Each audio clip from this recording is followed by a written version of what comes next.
to Housing TV News at the top of the hour. Coming to you from our studios here in the nation's capital, Abuja. I am Mary Agiobo. Our top stories.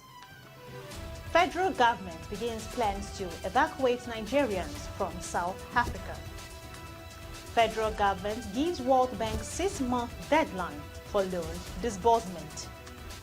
Windstorm destroys homes, property in Kebbi State communities. And on the foreign scene, teenager sentenced to 17 years for boyfriend's killing in South Florida. Now the news in details. The federal government has begun arrangements to evacuate Nigerians willing to return home from South Africa following renewed anti-foreigner protests and rising tensions in parts of the country. The move comes amid concerns over alleged attacks on harassment targeting foreign nationals, especially in Durban. Minister of Foreign Affairs Bianca Odumegu Ojukwu disclosed this after a telephone conversation with South Africa's Minister of International Relations and Cooperation, Ronald Lamola. She stressed that the Nigerian government could not ignore reports of extrajudicial killings and intimidation involving Nigerians living in the country. The minister also revealed that Nigerian families had reported bullying involving children of Nigerian descent, including those born to Nigerian and South African parents. She urged the South African authorities to ensure perpetrators of attacks are brought to justice while assuring affected Nigerians of government support. The federal government has issued a 6-month ultimatum to the World Bank to fully disburse approved project funds or risk losing Nigeria's interest in future lending arrangement. The warning was delivered by the Accountant General of the Federation, Dr. Shamsuddin Ogunjimi, during a meeting with a World Bank delegation in Abuja.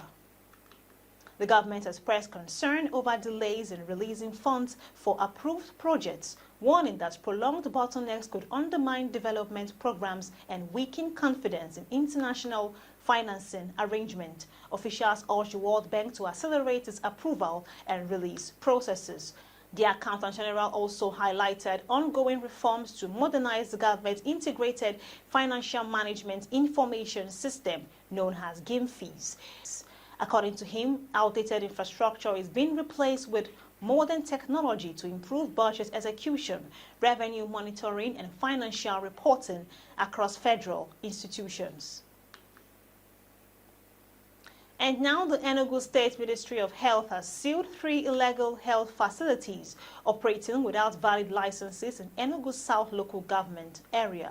Officials said the action is part of efforts to strengthen healthcare standards and improve service delivery across the state. The enforcement exercise was led by the Director of Medical Services, Dr. Chiyiri Ezeudu, who stated that the supervision was aimed at assessing compliance with health regulations, patient care standards, and infrastructure requirements. She noted that the exercise was not intended to witch hunt health workers, but to encourage professionalism and accountability.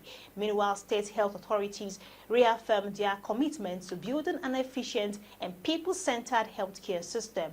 Residents also welcomed the exercise, saying stricter oversight would improve trust in both public and private healthcare facilities.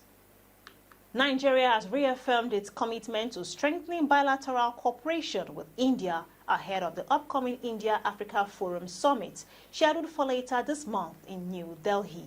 The assurance was given during a meeting between officials of both countries in Abuja. Permanent Secretary of the Ministry of Foreign Affairs, Ambassador Dunoma Ahmed, described Nigeria and India as strategic partners united by shared democratic values and common development goals. He said both countries will continue to deepen cooperation in trade, renewable energy, agriculture, manufacturing, and mining. India's High Commissioner to Nigeria, Abhishek Singh, also briefed Nigerian officials on preparations for the BRICS Foreign Ministers meeting and ongoing renewable energy initiatives under the International Solar Alliance. However, both sides expressed optimism about expanding economic and developmental partnerships. At least 13 persons have been killed following a fresh attack by gunmen in Umbra Zongo community of Bassa local government area of Plateau State. Several others were reportedly injured during the assault, which occurred in the early hours of Friday, 8th of May 2026. Residents said the attackers stormed the community around midnight, shooting sporadically and attacking people with machetes and other dangerous weapons. Witnesses disclosed that many families fled into nearby bushes to escape the violence, while homes were thrown into panic and confusion. Community leaders condemned the attack and called on security agencies to intensify efforts to protect vulnerable communities. The latest incident adds to growing concerns over recurring violence and insecurity in parts of Plateau State. We take a pause here, and up next are news stories from the beauty sector. Do stay with us. Are you getting ready for another big one? The largest housing show in Africa. 2 decades of relentless exhibition and conference. The 20th edition of the Africa International Housing Show, happening from the 13th to 18th of July 2026 at the prestigious Transcorp Hilton Hotel, Abuja, Nigeria.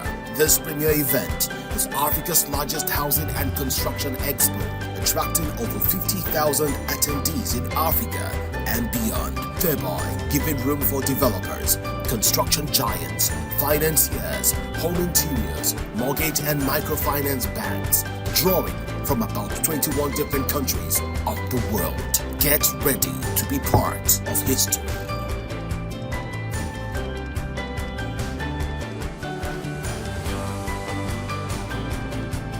You're still watching Housing TV News on Housing TV Africa, and now to the beauty sector. The Lagos State government has reaffirmed its commitment to expanding access to affordable housing finance, describing housing as a key driver of economic growth and social stability. Governor Babajide Sanwo-Olu made this known during an annual general meeting of the Lagos Building Investment Company in Ikeja.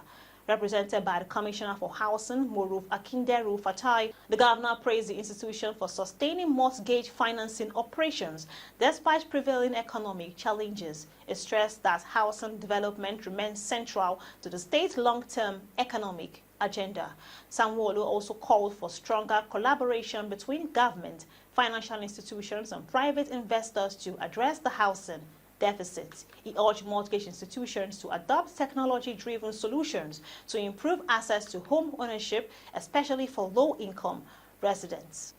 And now several communities in Suru local government area of Kebbi State have been devastated by a windstorm that destroyed houses, food shortage facilities, and property worth millions of naira. The disaster affected communities including Sambera, Jeroki, Besinga, and Nasarawa. Residents said the storm struck on Wednesday night, leaving many families displaced after roofs were blown off and buildings badly damaged. Although no deaths were recorded, victims described the destruction as severe and overwhelming. Lawmakers and officials of the State Emergency Management Agency have visited the affected areas to assess the damage. Authorities assured residents that relief materials and government assistance will soon be provided to ease their hardship. And now to the foreign scene. A South Florida teenager, Jahara Malik, has been sentenced to 17 years in prison for the fatal stabbing of her boyfriend, Yakem Keimo Lola, during an emotional court hearing in Miami-Dade County. The court heard that Malik, who was 17 at the time of the incident, was prosecuted as an adult over the 2024 killing. In addition to the prison term, the judge ordered 5 years of probation and directed her to write yearly reflection letters on the consequences of the crime. While prosecutors had pushed for a longer sentence, defense lawyers urged the court to treat her as a youthful offender. The ruling triggered emotional reactions from both families, with relatives of the victim expressing relief after the judgment. And finally, Taiwan has rolled out a formal welcome for Paraguay President Santiago Peña as both sides move to strengthen diplomatic and economic ties amid increasing pressure from China. Taiwanese President Lai Ching-te received Pena with military honors and praised Paraguay for supporting Taiwan on the international stage. Paraguay remains Taiwan's only diplomatic ally in South America. During the visit, both countries discussed agreements on cybersecurity, legal cooperation, and artificial intelligence infrastructure projects. Taiwan also accused China of attempting to frustrate its diplomatic engagement through political pressure on other countries. That's the much we can take on Arson TV News at the top of the hour. But before we go, let's take a recap of our top stories. Federal government begins plans to evacuate Nigerians from South Africa. Federal government gives World Bank 6-month deadline for loan disbursement. Windstorm destroys homes, property in Kebbi State communities.